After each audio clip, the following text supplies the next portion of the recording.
everybody, welcome back to my channel. Today I'm joined by the wonderful Shan Boody. Say hello, Shan. Hello.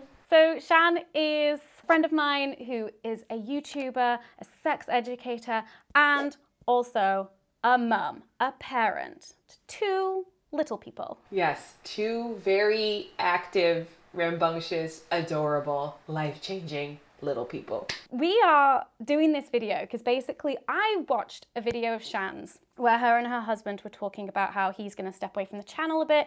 You guys were talking about like creativity and YouTube and what all of that means, you know, as being a mum and the changes in content and motivation and inspiration and all of these things.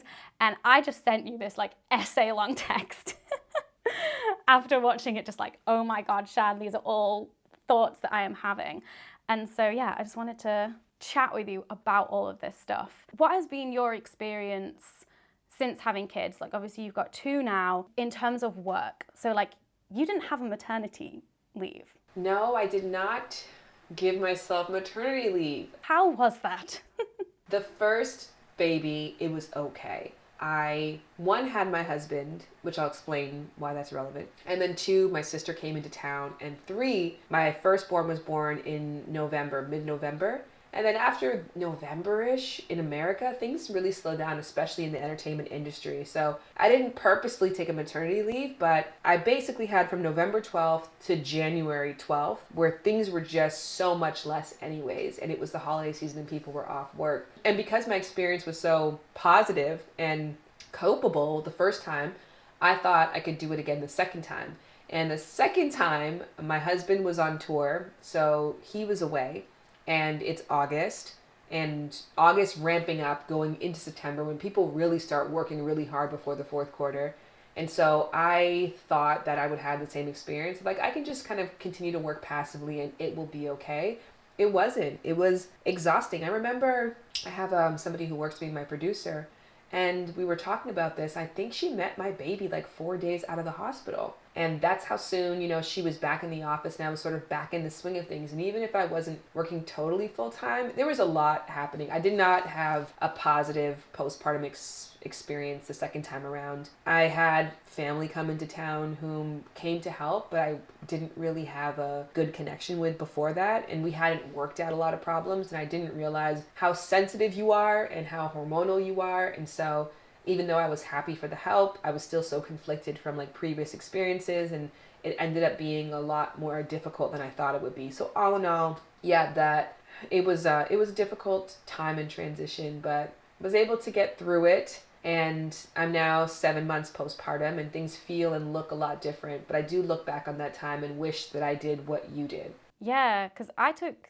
3 months off. So I came up with that number because that was the maximum amount of time that I'd seen other YouTube mums take off. And so I was like, okay, that's what's possible. Was there any element of like not taking time off work because of like fear of, you know, like the algorithm not favoring you if you're not going to upload a lot, or like people forgetting that you exist? Was there any of that? None in particular. I've never been a great YouTuber like that where I've been doing things like really consistently, and you know, like you talk about schedules and I'm always so in admiration of the way that you structure your business in that way, where I'm just like, when is something due? I'll put something up a week past that due date. So it wasn't that. I think it was really just fear of money. Like, I'm like, now more than ever, I need to ensure my financial future because I have people who depend on me. And I just felt like I couldn't say no to jobs. And I wanted to save up and I wanted to hoard and I wanted to be secure. So I think it was financial fear over algorithmic fear, but I guess those two things are the same thing. Yeah, that's so real. And I can say from experience of having taken 3 months off and now working part-time is that it has had a financial impact, like a negative one. I was like so ready for all of the like mummy money, but then I realized that I'm not super leaning into like being a mummy vlogger. So, you know, there's always less money in sex education on YouTube anyway. Exactly. Yes. Yeah. I mean, I had a lot of strategic partnerships that allowed, like, my best financial year was last year. I think it was my best year. And there's like a little bit of like joy in that and a little bit of pain in that. There's joy because I also last year had a really negative pregnancy. I really didn't enjoy 2022. My pregnancy, I just felt sick the entire time and I was very negative. And my second baby wasn't a planned pregnancy. So when I was sick with the first one, there was a different attitude because I had asked for it and I worked for that baby. Whereas the second, because it was happenstance, I felt really sick. I felt overwhelmed. I didn't know how I was going to make space and I didn't ask for this. So it just led to a lot of really negative feelings. And again, like I said, my postpartum wasn't that positive. And then in November, I went away for work. Coincidentally, I went away to work in Colombia for an entire month. And that opportunity I actually advocated for and said the only way I'm coming is if my entire family can come too. And my family did get to come and it was a really great financial opportunity. It was a great opportunity period. I had a lovely experience. And I almost feel like that made up for the rest of the year being so crazy. So that to be said, it was like good because you think as a mom, you have to take that hit. Then you realize in order to not take that hit, you have to be willing to get back up and go to work full time in Colombia 2 months after you give birth. And that's a little sad. Yeah, but that's amazing that you're able to bring your whole family with. I'm curious as to what the kind of like setup is with your husband Jared, because he is also a creative. He like works in your business with you. He has his own projects going on. He's not someone that's got like a, you know, an employee status 9-to-5 job. And so I'm wondering what that dynamic is like with parenting and work. Because for me and my husband Dan, he like works a 9-to-5 in an office. So we're kind of like, we've found ourselves very much in stereotypical gender roles in terms of like what happens to heterosexual couples when they have kids. Yeah, I think our relationship, what I came to realize is that it's very much in my favor, especially this year. So Jared, by and large, works with me and for me. We started a production company together in 2017 called Shared Entertainment, which is Shan and Jared mixed together. And we created content, but mostly it's content that I'm commissioned to do. And so we work together collaboratively. Then he has his own project. He had his own podcast for a while and he makes music. But because the bulk of the bigger jobs come with my name attached to it, that's what we're mostly working on. And so it was working wonderfully for me. I had an employee who was passionate about the subject matter, who was passionate about me, who is amazing at what he does. Like he is genuinely like such a gift and such a talent. And I had that person full time. And then I also had them as a lover and as a co-parent. And so it was great for me. I think he went on tour. He had an opportunity that was presented to him. A lot of people, this was like a big debate area on my channel because Jared was invited to go and perform for a month, and that month was going to coincide with when I was giving birth, and people were like, he should not be going. But in my case, I'm like, Jared has sacrificed so much for me and given up so much of his career and his dreams to accommodate for working on mine. I have to let him do this, and I want him to do this. I want him to feel the fulfillment that I get, and I want to be a support system in how he has supported me. I think when you look at a situation like that where on the surface you're like, you're going to be away for your kid's birth, it like sounds horrific, and I can see why a lot of people like had a negative reaction to that, but it's all down to context and the individuals involved and what's right for them.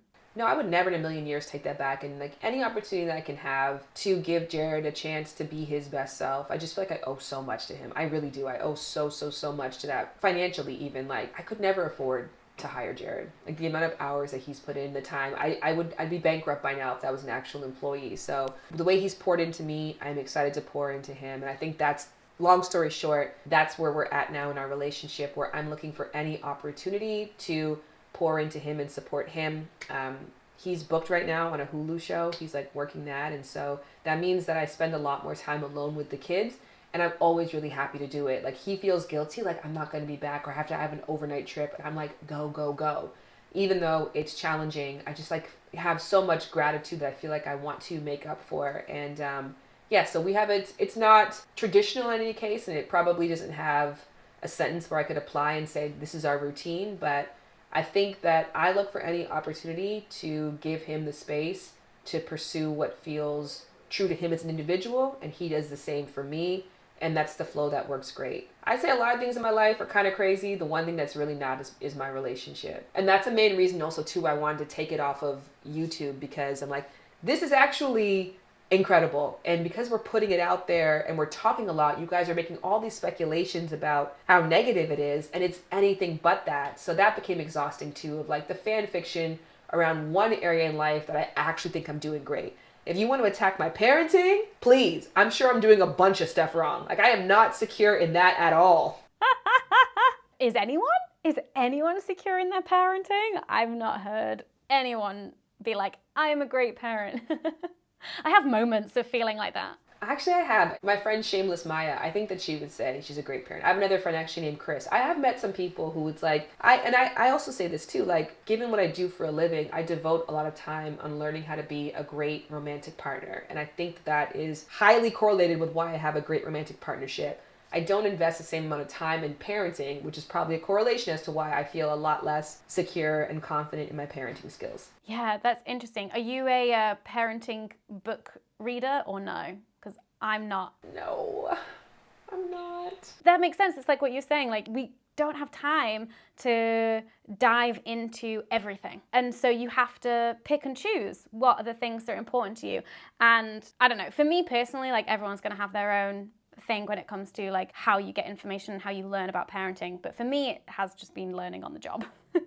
That has been our style. I'm with you on that. Yeah. I wanted to pick up on something where you said about yours and Jared's dynamic, where you said that you give him the opportunity and the time and the freedom to do and pursue his projects, and he gives you the same back. And it's that language of giving rather than it being something that he takes from you or you take from him, because this is something that's come up with a lot of like my parenting friends, where potential resentment builds between partners because you think that your partner's taking the piss in terms of like time that they spend away from the home. The thing that I've figured out, at least for me so far in my experience, that it comes down to is, do you feel like when your partner is out socializing and having baby free time, they're taking something from you, or have you willingly given that time to them? And there's such a huge difference in those two things, and then how it would make you feel about your partner. Yeah, that's a really great point.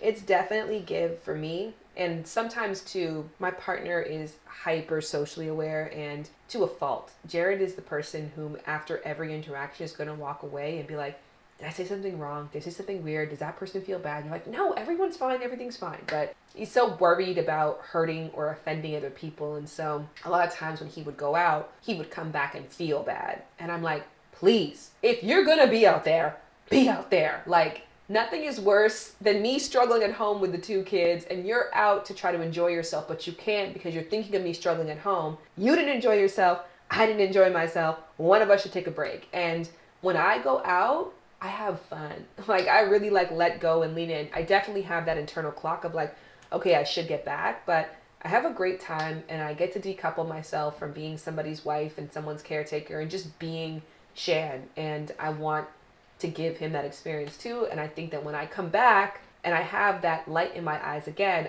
I'm able to give back to the home in a different way. But again, I think a big part of that, you know, mutuality, right, is like, I scratch my back, then you'll scratch yours.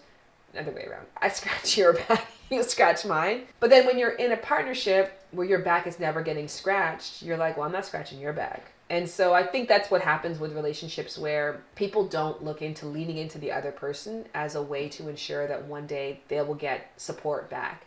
And so they take because they're never sure if it's going to get back to them on the other side.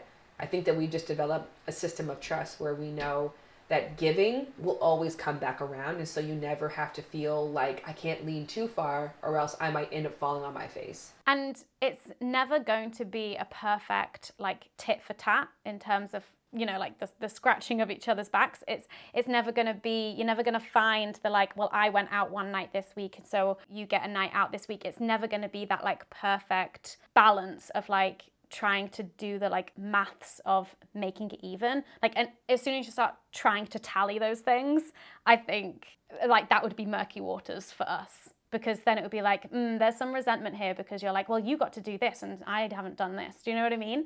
Whereas if, like you said, you just trust the process and you trust that by leaning in and by allowing your partner to have their moment to be themselves, then it will come back to you, because they need to fill up their well in order for them to like you know, replenish yours. Yeah, and it's a big part of that is knowing your partner too, because I mean, we want to talk in best case scenarios where we're with people who want to exist in healthy, balanced dynamics. And you brought up a beautiful point. I've learned that balance isn't 50-50. It's 80-20, 70-30, 10-90. But when you add it all together, you get close to 50-50. Yeah, exactly. And you're not doing the tiny like measuring of it. You're just trusting that over time it balances itself out. Yeah, like Jared went away for a month to go on tour.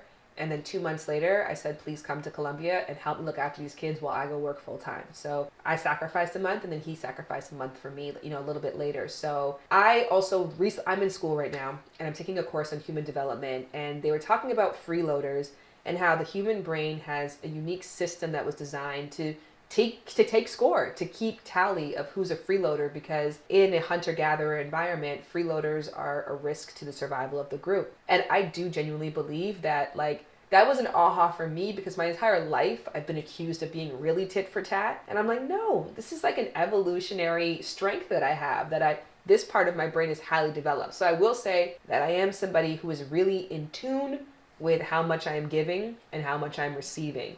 So I think that also leads into being very clear on what equality looks and feels like for me. And I'm very sensitive to, if it's not feeling that way, I probably would talk about it a lot sooner than most people would. I think even if you're not doing like minute tit for tat, you can get a sense if the general overall balance is off and if there needs to be a shift there. I think it's really good. I wanted to ask you actually, what are the things that like you do for fun? Like, what are the things that you do that make you feel like Shan? When you said you go out and you have a good time. So I went out with a friend of mine who recently became single, and we're like, we're just gonna go to a bar and flirt. And we went out at 8 p.m. on a Thursday, and Hannah, I was shocked. I'm like, this place was buzzing. I'm like, this many people are out on a Thursday? Like, there's this many, like 8 p.m. is bedtime for me usually. So the fact that there was this, like it was like seeing that the world, like, I don't even know how to explain it. Like, it's like going to the sewer and being like, there's a whole world in this sewer. I thought no one lived down here. There's a whole ecosystem. Yeah. It was like mind-blowing to me. We had such a great time together. And then Jared and I have a lot of great times together. It's interesting because I was talking about this with him yesterday, how it would be easier for us to have separate boyfriends and girlfriends to have date nights with than it is for us to date each other. Because in order to date each other, we need a babysitter who the kids like and who we trust. But in order for us to go on dates, like, I'm the best babysitter for the kids. He's the best babysitter for the kids. So it would be a lot more frequent if it's like, oh, I'll watch some, you go on a date, and then you watch some, then I'll go on a date. But when we do get to go on dates, it's great. But we also have something that we refer to as fuck you hours. And fuck you hours are between 9 to 11:30. And that's when the kids go to bed and we're dead tired and really should go to sleep because we need to catch up on rest. We still have a 7-month-old who gets up in the night. Our 2.5-year-old gets up religiously every night and comes to our bed at some point. She kicks. She's the most annoyingest sleeper in the world. She coughs in your face. She does not care. So we're so sleep deprived and so exhausted. And yet we force ourselves to stay up from 9 to 11:30 p.m. just to do whatever we want to do. To have sex, to talk, watch a TV show. He might make music. I might write. I might finish up some extra work. I might read. Whatever it is, it's just sometime. What if what you want to do is sleep? That happens. You know, there are definitely times where I fall asleep putting my 2-year-old to sleep, and there are times where I'm just exhausted. But a lot of times, I don't know, even if I'm really tired, I find once they're in bed, my brain explodes with all the things that I've like wanted to do all day but haven't gotten a chance to do. And the way that our life works is that even right now I'm taking time away from the kids. They have to go to daycare, but we have the kids in the morning until around 9. They get up at 7, and then we get them off to daycare, and then we have employees come to the house.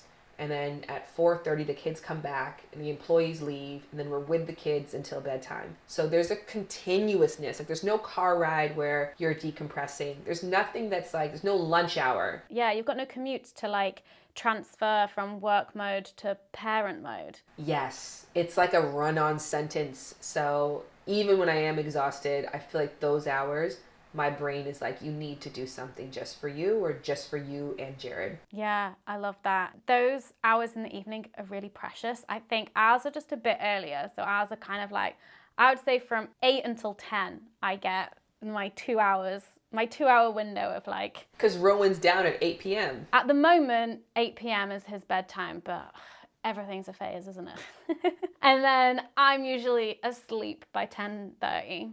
And Dan comes to bed much later, but Dan is also now sleeping on the floor because Rowan sleeps in the bed with me and takes up too much space.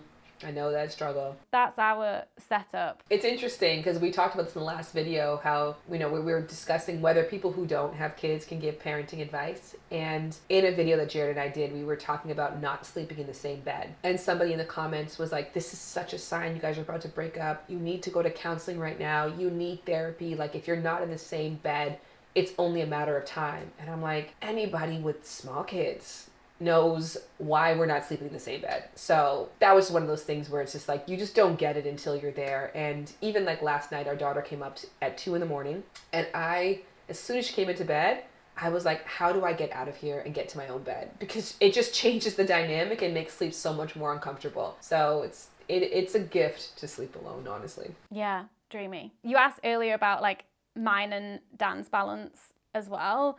And I think I actually maybe get more baby free time, but I think that's because I'm the extrovert and he's the introvert.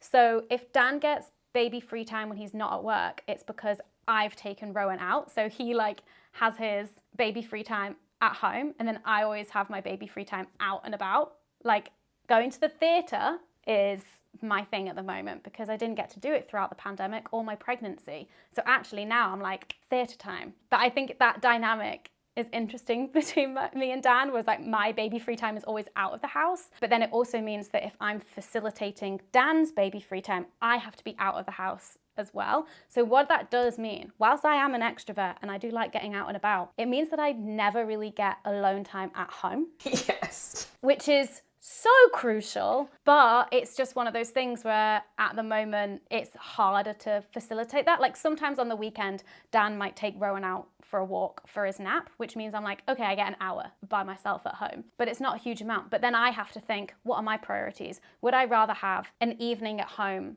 by myself to do whatever, or would I rather go out to the theatre with my friends? I'm like, I'd pick the latter. Yeah, that's definitely a tricky balance. And I think that also speaks to the social dynamics of fathers, because I have a lot of mom friends that I go out with my kid with. And also, as a mom, I advocate to bring my kid a lot of places. Like, if I'm invited somewhere, my first question is always, can I bring kids? I will take at least one of them. And where Jared does not feel as comfortable doing that. So there's like a big separation between his outside life and his life as a dad, where I try to integrate them as much as possible. I think also normalizing that too. Yes. Like, he doesn't know who to go to the park with. Like, he would not know how to be like, I'll take my kid to the park and I'm going to call up Joe and have him bring his kid too. Where I know a bunch of moms who are like, oh, let's all go to the park together and socialize and also bring our kids. Like, that network doesn't exist, I think, in the same way for dads. No, I 100% agree. I see it across my parents' generation, and then also now with me and Dan and our friends and our like new parent friends. I remember years ago, my parents once saying to me, they were like, because my mum's got a very rich social life and lots of friends, and they said that all of my dad's friends are just my mum's friends' husbands. And then I started thinking about it, and I started like listing off all of my dad's friends that I knew, and I was like, oh yeah, that's so-and-so's husband, that's so-and-so. And I was like, oh wow, that's really interesting. In our local pub, we occasionally see, Dan and I have like named it the dad group. We occasionally see like a group of dads and their kids. And I'm like, Dan, you should go join them. You should go make friends with them. Yes, but then that's when you get those 6 hours to yourself in the house. And like, that became a tricky thing too, because like you're always looking for, I will say that, like, you are always searching for the, okay, can I go now time? Like, you know what I mean? Like, you know, when you're in school, you're like, can I leave now? And so I do notice that with us, with parents, that as parents, that we'll be with the kids and then the other person is looking like, do you have it covered? Because I want to go to the bathroom. Do you have it covered? Because I want to take a phone call. Like, are you watching them? I need to do a thing. Yes. Can I take a moment? And I find that a lot with in-laws, because when they come, they want to spend time, but I just feel like, okay, there's a lot of you now. Can I leave? And so that's become a thing too of like, it becomes hard because your me time is so scarce. And I noticed that I had a friend of mine actually who came over, and a lot of times like I try to integrate, like I said, two things together. So if I want to do something social, I bring my kids. If I want a friend to come out, I bring my kid with them. So a friend came over, and I'm like, she's childless, so she's like not used to this life. And so when she left, she was like, you know, it was chaotic. I'm pumping, kids crying, someone rolled off the couch and was screaming. One of them was like not happy and being bratty, whatever's happening. It's a zoo in here. That's just life. And so she's like, I think I'm going to go now. I'm like, totally get it. I'll talk to you later. And she was like, yeah, if you're ever like just free, just like, you know, for like a brunch where you just kind of like want to get away from the kids and like go hang out, like let me know. And I'm like, that's never going to happen. Not just because I'm never going to have non-kid time, but in my list of priorities of things that I would do if I did have non-kid time, going to brunch is probably not on that list. So yeah, I definitely noticed that not only within your romantic dynamics does it shift a lot, but in other dynamics, it does suffer too. Totally get that. I have got a photo shoot coming up soon and I wanted to get my nails done for it, but the only time in my schedule that I have to go to the salon is a day that I'm with Rowan, and getting my nails done means that my hands are gonna be out of action. So I was like texting my friends, because Dan's gonna be at work, I was like texting my friends being like, can anyone just like come to a salon with me just to watch Rowan? Like, you don't really have to do any hardcore like childcare, like, because I'll still be there. You just need to be the hands. And it was really interesting. Like, friends have shown up, like it's scheduled in, it's booked in. But there was a little apprehension and fear, and I had to do a lot of reassuring of like, you're not gonna have to like be alone with the baby, don't worry. Because it was like, I think I can help, but I'm scared. I'm like, there's no need to be scared. I just need a dedicated person whilst my hands are occupied. Exactly. I love that. And then you're like, and also, by the way, this is our bonding time too, friends. So yeah, and also we can chat. Like, also, like, we'll have like an hour to socialize and catch up and talk. Like, great. Shan, thank you so much. This has been so wonderful talking with you, just a fellow like content creator and sex educator and mum. Like, I think there's a lot of things, like identities that we hold that cross over, that I don't have like that many crossovers with other people. yes.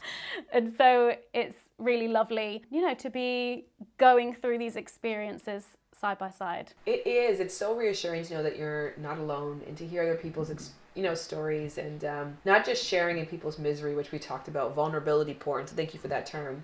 But to hear what's working for other people and, you know, where their strengths are. And so please feel free to text me when you figure out how to get your kid to eat vegetables. Let me know. Again, like I said, there's a lot of things in life that I feel confident in.